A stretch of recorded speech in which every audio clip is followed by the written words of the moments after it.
Good morning. Last week, my husband Eric and I joined other USG members, friends, and people from the wider community to watch a documentary film called Making a Killing. After viewing the segment on mass shootings in the US, we discussed strategies for trying to change our national relationship with guns. Many of us acknowledged feeling despair that we can bring about meaningful change.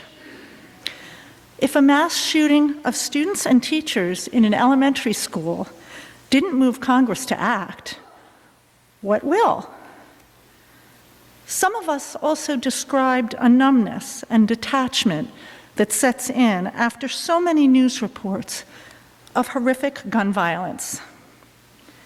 I have to admit that my own despair and detachment have often kept me from taking the most effective kinds of action to help change laws, hearts, and minds.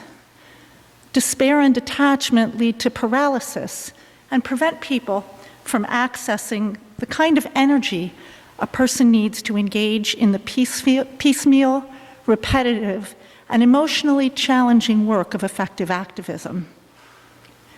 I am grateful to be part of this beloved community of USG for many reasons, not least of which I get to observe people who operate from a stance of hope and use their energy and brains to keep doing the hard work of effective activism, step by step, no matter how bleak the situation may seem right now. People who have been working for decades in the struggles for civil rights, educational rights, gender rights, LGBT rights, people who keep at it while maintaining a capacity for humor and even joy. Right now, it may seem that Congress is immovable and that our nation is stuck forever in its dysfunctional relationship with guns. Recall, though, that until the 1930s, no state in our union offered security for old age. And by 1935, and since then, we have had Social Security. Guaranteed health care for seniors was dismissed as an unworkable and even socialist plan. Now Medicare is uncontroversial. Same-sex marriage is perhaps the latest example of change that many people could not have envisioned even a decade ago. When we look back on history, though, such progress only seems dramatic and quick to those of us who weren't in the trenches during the previous decades, working step by step, call by call, lobbying visit by lobbying visit, demonstration by demonstration. Here we are now at that earlier stage in the campaign for sensible gun policies. And we need each other to sustain hope and do effective work.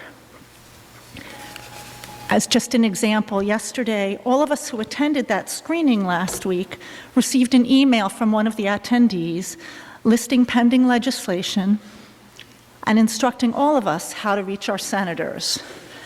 In your order of service today, there is an even more comprehensive list from Senator Art Haywood. That's one example of the power of community. We don't have to do all the research alone and figure out what the next steps are.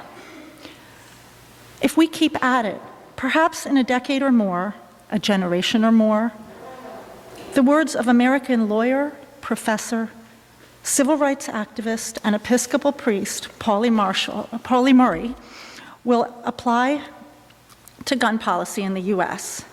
Looking back on a lifetime of struggle, Murray said, "In not a single one of these little campaigns was I victorious. In other words, in each case, I personally failed, but I have lived to see the thesis upon which I was operating vindicated. And what I very often say is that I've lived to see my lost causes found." Thank you.